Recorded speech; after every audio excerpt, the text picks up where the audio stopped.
السلام علیکم ورحمۃ اللہ وبرکاتہ۔ الحمدللہ رب العالمین والصلاة والسلام علی اشرف الانبیاء والمرسلین، اما بعد۔ ناظرین و ناظرات، سامعین و سامعات، ہم سب کو معلوم ہے کہ 2020 یہ عیسوی سال بالکل اختتام پر ہے، اور ہر سال کے اینڈنگ میں جو چیزیں کی جاتی ہے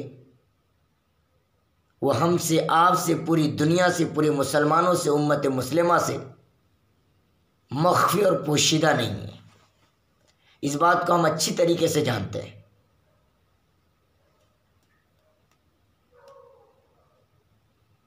مسلمانوں کے لیے عیسوی سال کی ابتدا میں نہ ایک دوسرے کو مبارکباد دینے کی اجازت ہے اور نہ ہی جشن منانے کی اجازت ہے، اور اگر کوئی مسلمان اس عیسوی سال کی ابتدا میں اور یا عیسوی سال کے اختتام پر اور عیسوی سال کے نئے سال کی ابتدا پر اگر جشن مناتے ہیں تو گویا کہ وہ یہود اور نصارہ سے اپنی دوستی کو بڑھانے جیسا کام کرتے ہیں، جبکہ قرآن حکیم کہتا ہے کہ تم ایسے لوگوں کو دوست مت بناؤ۔ قرآن حکیم اللہ سبحانہ و تعالیٰ نے فرمایا، سورہ مائدہ چیپٹر نمبر 5 ورس نمبر 51 میں اللہ سبحانہ و تعالیٰ نے فرمایا، یا ایھا الذین آمنوا لا تتخذوا اليہود والنصارى اولیاء بعضهم اولیاء بعض ومن يتولهم منکم فإنه منهم ان اللہ لا يهدی القوم الظالمین۔ اے وہ لوگوں جو ایمان لے آئے ہو، اگر انسان کے دل میں ذرہ برابر بھی اگر ایمان ہے، ایمان کا ذرہ برابر ایک حصہ بھی اگر انسان کے دل میں اگر ایمان ہے،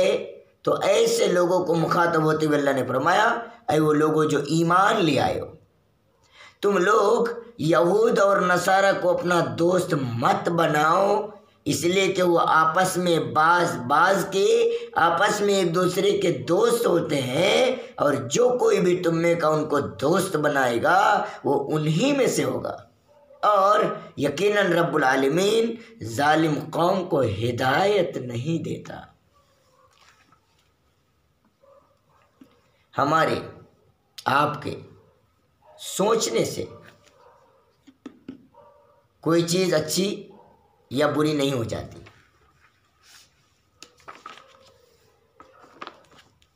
ہم کہیں گے صحیح ہے، کیا فرق پڑتا ہے اس میں، لیکن یہیں پر یہ بات ختم نہیں ہو جاتی ہے۔ یہاں پہ ایمان کا سوال ہے، شرک اور کفر کا سوال ہے، اور ان چیزوں کو ہر انسان کو سمجھنے کی ضرورت ہے۔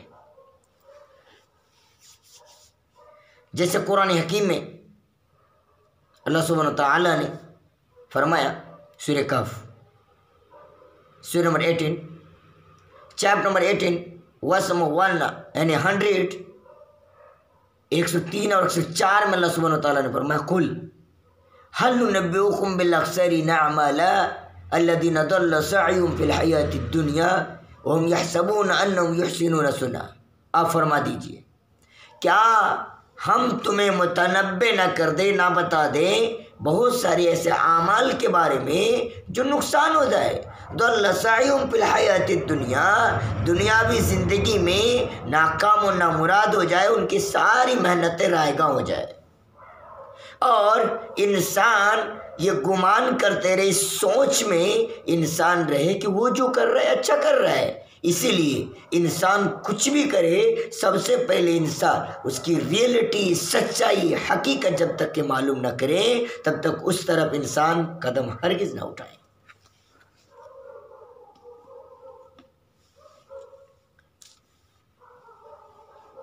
حدیث کے اندر بتا دیا گیا دلیل یہ حدیث پاک وعن عبداللہ ابن عمر رضی اللہ تعالی عنہ قال قال رسول اللہ صلی اللہ علیہ وسلم من تشبہ بقوم فهو منهم، جو کسی قوم کی مشابہت اختیار کرے وہ انہی میں سے۔ نقطہ یہ ملا اس فیسٹیول میں، اس جشن میں ہمارا کوئی رول نہیں ہے۔ مسلمانوں کا صرف دو ہی تہوار ہے، جو دو ہی جشن ہیں، ایک عید الفطر، ایک عید الاضحیٰ۔ ہمارے لیے ایک ایک منٹ بہت ہی امپورٹنٹ ہے۔ سنن ترمذی کے اندر ایک روایت موجود ہے، میں یہ کہہ رہا ہوں اس تاریخ کو ہر سال کی اختتام پر آخری تاریخ کو جو پارٹی شارٹی لوگ مناتے ہیں، ناچتے ہیں، گاتے ہیں، اس میں بے شمار لوگوں کی جانیں بھی چلی جاتی ہے۔ اور ایسے مومنٹ پہ انسان کو غم ہونا چاہیے کہ میری زندگی کا ایک سال گھٹ گیا۔ ایسے مومنٹ پہ انسان کو افسوس کرنے کے بجائے انسان جشن منانے چلتا ہے، اور شراب پی کر اس طریقے سے انسان مدہوش ہو جاتا ہے، بے ہوش پڑا رہتا ہے، ممکن ہے کہ بے شمار لوگوں کے ایسے جانیں بھی چلی جاتی ہیں۔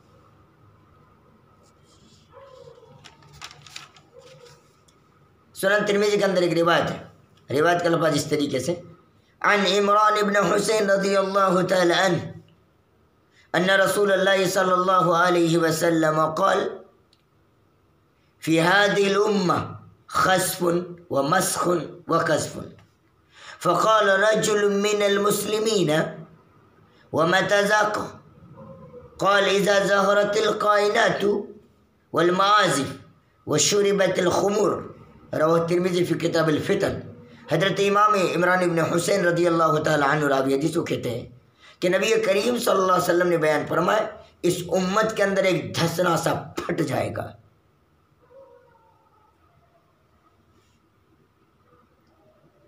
چہرے بگاڑ دیے جائیں گے، آسمان سے پتھر کی بارش ہوں گی۔ مسلمانوں میں ایک انسان سوال کرتے ہیں اللہ کے رسول صلی اللہ علیہ وسلم یہ کب ہوگا؟ تو اللہ کے رسول صلی اللہ علیہ وسلم فرماتے ہیں جب ناچنے گانے والیوں کا ظہور ہوگا، بول بالا ہوگا، میوزک کا بول بالا ہوگا، شراب پی جائیں گی، تو یہ رب کی طرف سے یہ عذاب آئے گا۔ آپ نے پیشنگوئی بھی کی، امت محمدیہ یہودیوں کے نقش قدم پر چلیں گے، نصارہ کے نقش قدم پر چلیں گے۔ ایسے پرفتن دور میں انسان کو اپنے ایمان کو بچانے کے بارے میں سوچنا چاہیے، بجائے کہ انسان اس قسم کے چیزوں میں اپنے ہاتھ کو ہاتھ ملاتا ہے اور ایسی چیزوں میں انسان قدم بڑھاتا ہے۔ میں کہتا ہوں ایسے مومنٹ پہ کوئی بھی کسی بھی قسم کے خاص کھانے کا نہ اہتمام کرے، نہ خاص لباس کا اہتمام کرے، نہ خاص پارٹی شارٹی کا اہتمام کرے۔ ایسی چیزوں کا اور ایسے مومنٹ پہ ہمارے لیے مسلمانوں کے لیے امت مسلمہ کو چاہیے کہ ایسی چیزوں کا بائیکاٹ کرے۔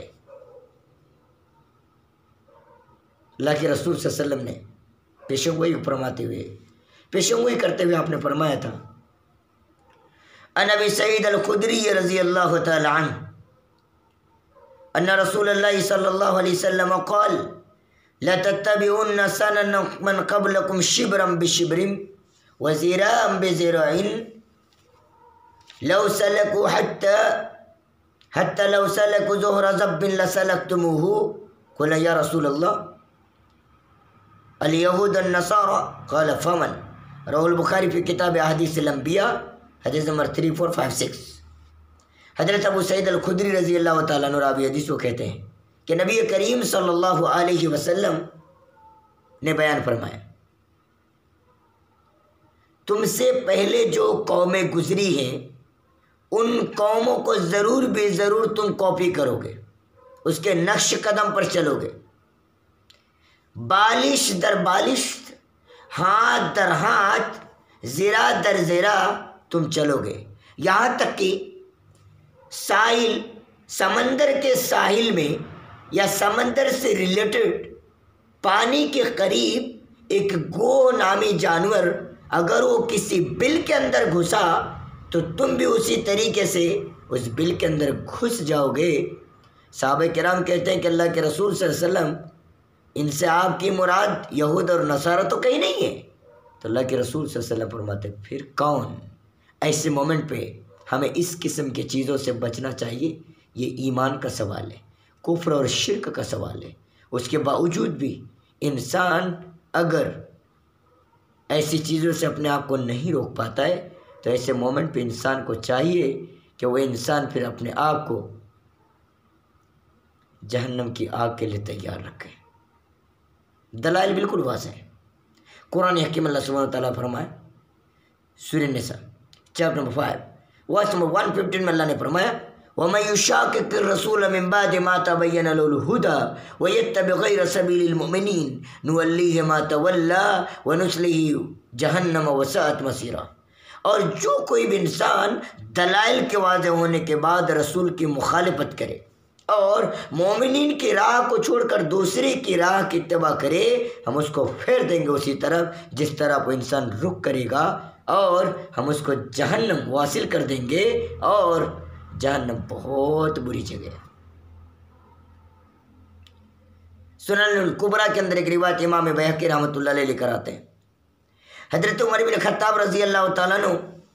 باقاعدہ کہا کرتے تھے تم اجمی کی گفتگو نہ سیکھو،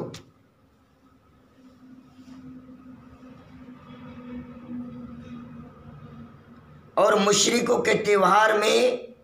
یا ان کے اس قسم کے فیسٹیول میں کسی بھی اعتبار سے تم شرکت نہ کیا کرو، کیونکہ ایسے مومنٹ پہ رب کی طرف سے غضب نازل ہوتا ہے۔ امام ابن تیمیہ رحمہ اللہ فرماتے ہیں مسلمانوں کے لیے اس قسم کے غیروں کے فیسٹیول میں تہوار میں کسی بھی اعتبار سے شریک ہونے کی قطعی اجازت نہیں ہے، اور کسی بھی اعتبار سے مسلمانوں کے لیے جائز اور درست نہیں ہے۔ سیم ایسے ہی معاملہ امام ذہبی رحمہ اللہ نے فرمایا کہ مسلمانوں کے لیے جائز اور درست نہیں کہ غیر مسلموں کے کسی بھی فیسٹیول یا تہوار میں وہ لوگ شریک ہوں۔ یہاں پہ کفر اور شرک کا معاملہ ہے، ایمان اور توحید کا معاملہ ہے، توحید اور شرک کا معاملہ ہے۔ ان چیزوں کو باریکی سے ہر انسان کو سمجھنے کی ضرورت ہے۔ السلام علیکم ورحمۃ اللہ وبرکاتہ۔